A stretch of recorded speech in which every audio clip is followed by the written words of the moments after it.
आज आप किसी भी बैंक में किसी भी तरह का कोई खाता खुलवाने जाते हैं तो आपको बैंक एक बैलेंस मेंटेन करने के लिए बोलता है। वो बैलेंस होता है मंथली एवरेज बैलेंस।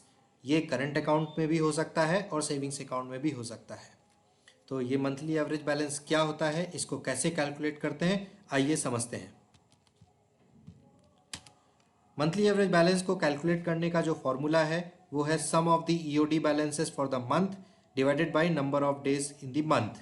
ईओडी का मतलब होता है end of the day balance, जो कि डेट चेंज होने के पहले बैलेंस जो आपके अकाउंट में होगा उसको रिकॉर्ड करके रख लिया जाएगा। 30 दिनों के बैलेंसेस रिकॉर्ड होंगे, उनको टोटल किया जाएगा और उस महीने के नंबर ऑफ डेज यानी 30 दिनों से उसको डिवाइड कर दिया जाएगा। तो एक एग्जाम्पल के साथ समझते हैं इसको। तो आइए ब्लैक बोर्ड पे चलते हैं। फॉर एग्जाम्पल, किसी भी बैंक के एक्स अकाउंट में बैंक कहता है कि इस अकाउंट में आपको 10,000 रुपये मंथली एवरेज बैलेंस मेंटेन करना पड़ेगा। कितना मेंटेन करना पड़ेगा? 10,000 रुपये।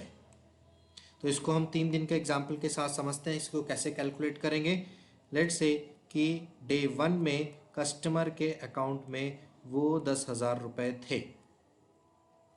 डे 2 में उसको 5,000 रुपये की ज़रूरत पड़ी और उसने 5,000 रुपये निकाल लिए। अब उसके अकाउंट में सिर्फ 5,000 रुपये बचते हैं। डे 3 में उसने कुछ और पैसे डिपॉजिट किए और उसके अकाउंट में हो गए टोटल 15,000 रुपये। अब फॉर्मूला कहता है sum of the EOD balances. तो अगर ये ईओडी बैलेंसेस हैं, डे 1 में ईओडी बैलेंस था 10,000 रुपये, डे 2 में था 5,000 रुपये और डे 3 में 15,000 रुपये।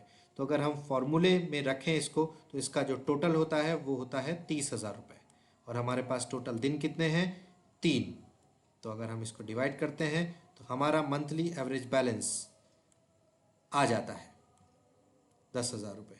तो यही होता है मंथली एवरेज बैलेंस को कैलकुलेट करने का फॉर्मूला। बहुत ही सिंपल है दोस्तों। अगर आप अपने अकाउंट में पैसे कम रखते हो या ज़्यादा रखते हो, उसका एवरेज जो आना चाहिए वो आस्क्ड मंथली एवरेज बैलेंस के बराबर होना चाहिए। अगर उससे कम आता है तो बैंक आपके ऊपर चार्जेस लगाता है, अगर उससे ज़्यादा होता है तो वो आपके लिए ही बेनिफिशियल है। तो उम्मीद है आपको मंथली एवरेज बैलेंस कैलकुलेट करना समझ में आ गया होगा। अगर आप इसी तरह के इंफॉर्मेटिव वीडियो देखना चाहते हैं तो आप मेरे चैनल को सब्सक्राइब करिए और वीडियोस एंजॉय करिए। Thank you so much.